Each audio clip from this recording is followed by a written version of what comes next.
Spark Ideas by the Nerd Girls is back in 2013 at IBM Connect, opening up with Tim Davis and Don't Be Afraid of Big Ideas. And welcome to Nerd Girls Spark Ideas. There's plural, there's many of them. We have lots of ideas, actually. Thank you for coming today. My name is Francie Tanner. I'm the director with Penagenda. As human beings, we're wired to gravitate towards tribes of similar people, right? We find it easier to deal with people that look similar, that talk similar, that act similar, dress similar, right?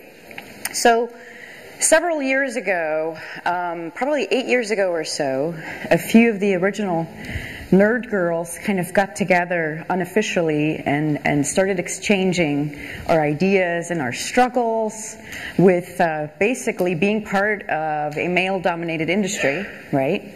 And we figured out by sharing our ideas that we all were dealing with the same struggles, that we were all dealing with, maybe even had the same successes or the same ways of getting to what we wanted to do.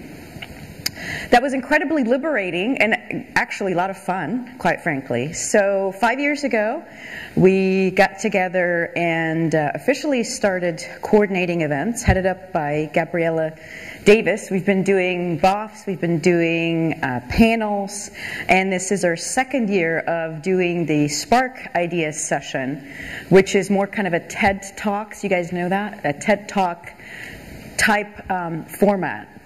So really, Nerd Girls is not about gender. It's about being different, which could be based on gender, the way you look, what you like, you know, who knows what. So thank you all for being here and listening to our 9 wonderful speakers sharing with you their great ideas. And first up, we have Tim Davis, who is going to tell you about how not to be afraid of big ideas. Hello. Thank you.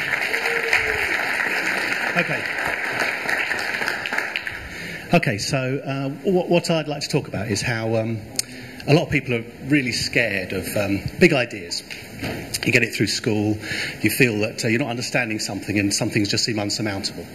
But really, what I've found is that if you take them one bite at a time and they're explained simply, you can understand all the ideas in the world. So, you just need to have them explained simply.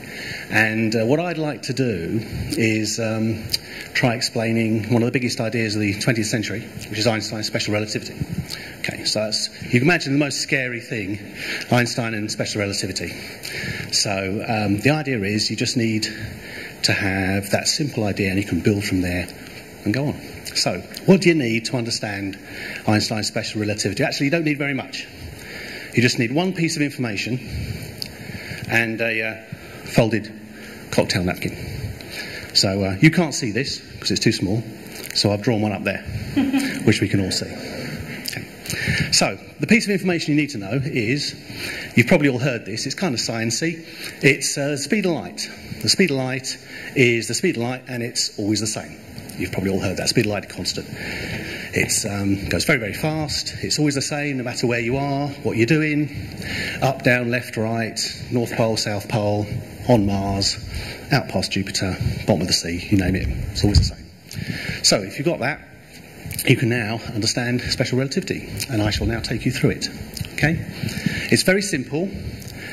It's not going to... You have to trust me that what I say is true. It's all been tested with like lasers and atomic clocks and stuff.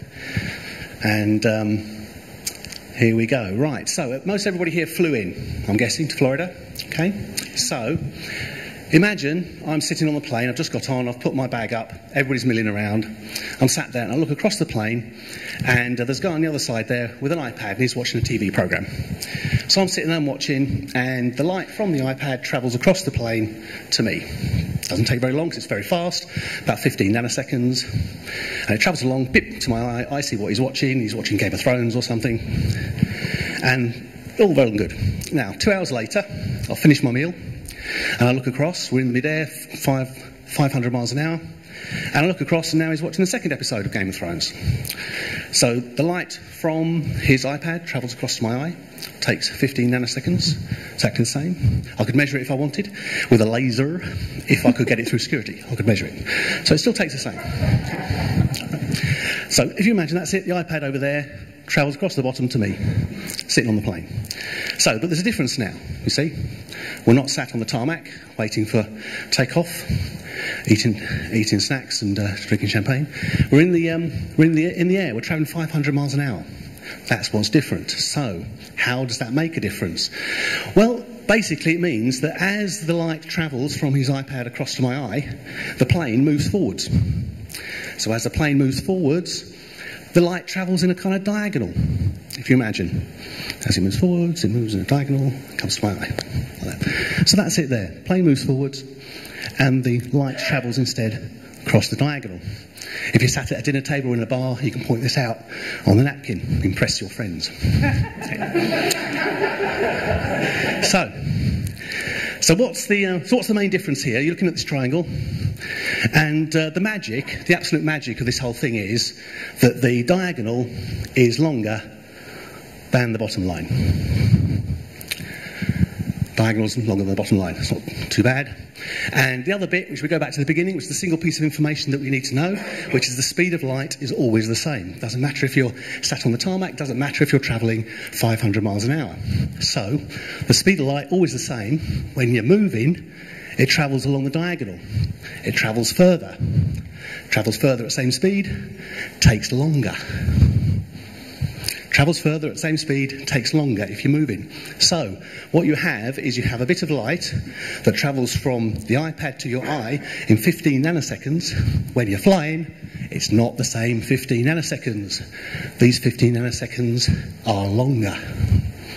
The faster you go, the longer that line is, the pointier the triangle, and the longer and longer it actually takes for the light to reach your eye.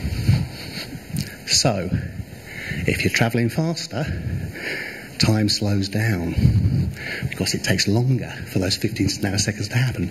Those 15 nanoseconds are not the same 15 nanoseconds. Time slows down. If you travel fast enough, you'll discover that you stay young, all your friends get old. So that's the answer. Fountain of youth. Stay on a plane.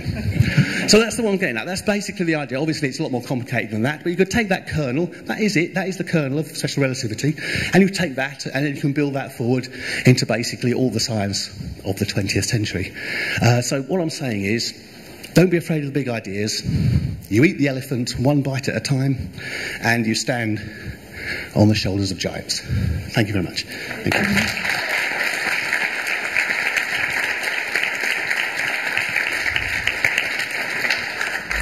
Thank you very much, Tim. That was really fascinating, actually. And can you say one more time, laser, for